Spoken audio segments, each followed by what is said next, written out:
Hey guys, welcome to this RPG Maker tutorial. So in this series of tutorials I'm gonna be just giving some tips on some of the things, how to pull them off in RPG Maker engine. So I'm just gonna jump straight into it. So in this one I'm gonna be discussing how to pull off the non-combat skills, so things like hacking, lockpicking, charisma, or any kind of attribute checks that you would have when interacting with the outside world, when outside of combat. So you might have seen in some of my games, if you're familiar with my games, you might have seen, I'm gonna just give you a brief rundown of how to do this with the eventing. So first of all, I've got this just a sample project here, and I've got a Green Reaper here who's gonna be just doing this stuff. And well, first of all, we're gonna be designing an event for learning the skill. Of course, it could come anyway. It could be whether it happens automatically in your game, or it could be through some kind of interface that the player learns. So whichever way, this is how you're gonna have to learn the skill. You're gonna, whether it's a choice or some other level up, what you will need is to change the character's skill. It's pretty standard stuff. You would already add the skill in a database, and then you change the character skill, and you might want to also tell them with a bit of text like this, like for example, you learned lockpicking, and then say you've got a lockpicking skill and you want to do a skill of a locked door, which you'll use lockpicking to break into. So a door event would look something like this. You'd have a conditional branch. Now that's the main thing. You need a conditional branch to check if the player actually has this skill. So the way to check for it, you create a conditional branch and you go to the second page of conditional branch.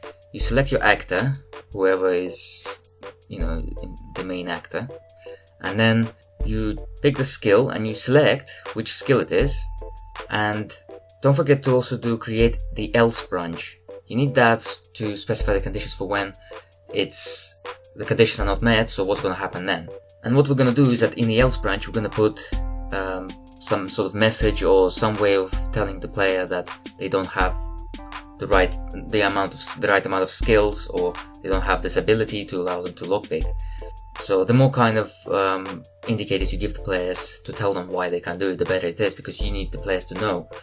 And in the main branch, you will actually put the event that will actually unlock the door. So you put your sound effects there and all the other stuff, and you might want to put a switch there.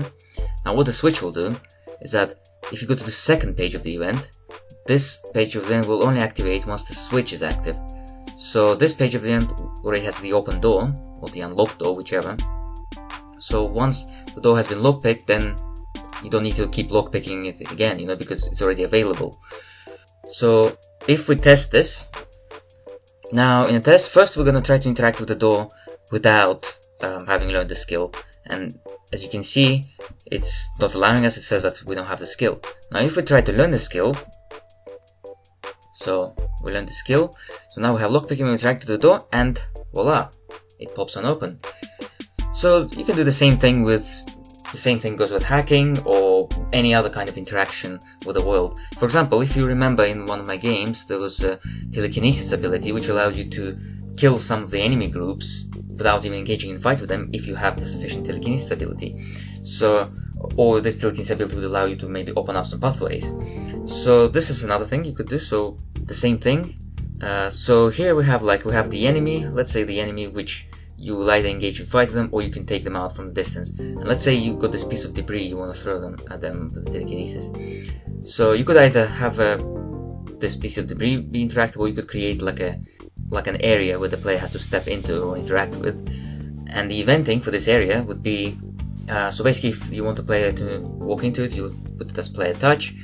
And it's the same thing, you have a conditional branch. With this conditional branch is the same thing, you check for the skill. It's the second page if you remember. You check if the required actor has the skill, so in this case it's telekinesis. Then you create the else branch again. In the else branch you would put the action that happens when the player doesn't have the skill, and you let them know that they need the skill. And in the main one you'd actually put all the effect. And something I actually didn't put with the lockpicking one is every time whenever you do these kind of interactions, it's good to actually give a choice. So you actually let the player select a choice. If you see here, we've got the choice, use telekinesis or cancel. So what if the player just wants to see what this is? You know, they don't want to actually use the skill yet, they just want to see what it is. So you should always have this check to let them decide if they actually want to use it.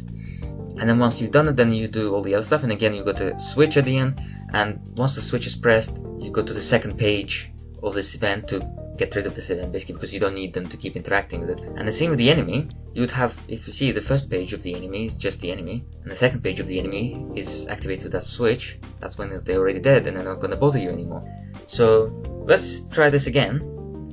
So if you see, when we don't have the skill, this message pops up. Now if we do have the skill, we're gonna do the telekinesis. So there we go. And then I'll show you also an example of how to do this with the attribute checks. So I'll show you in one of my games, Snares of Ruin. So here, this is one of the area where you can climb up the ladder if you've got at least 1 point in the athletics ability. So what I have here is the event, the interaction event, and if the player has this, then this will be conditional branch. It's exactly the same thing. You go to conditional branch with checks, but instead of checking for whether they have a skill, what you use that for attributes, you assign them to a variable. So here, if you see, I assigned athletics to a variable, and this variable changes throughout the game. As the player levels up in this ability, they get more. You always add points to it. And so you have this conditional branch to check if the player has a sufficient amount, so you put to be more than or equal to the number you want. And then the same way, you create the else branch, so if the player doesn't have it, then it tells them that they don't have enough. And just to show you a bit of how I level it up, it's basically like at any point whenever you want the player to level up, you give them a message, says like, you have a skill point, you can level up. And then in here, I've got a choice. It depends how you want to do it in your game, but here I have a choice. If you see, like, because in this game I had athletics, charisma and erudition as the main 3 attributes, so I allowed the player to choose, and whichever choice they do, if you see, it actually increases the variable by +1. So athletics 1 increases athletics variable, charisma increases charisma variable, erudition increases erudition variable. And of course I also put a message there. It's always good to put a message to let the player know that they actually done the action, you know.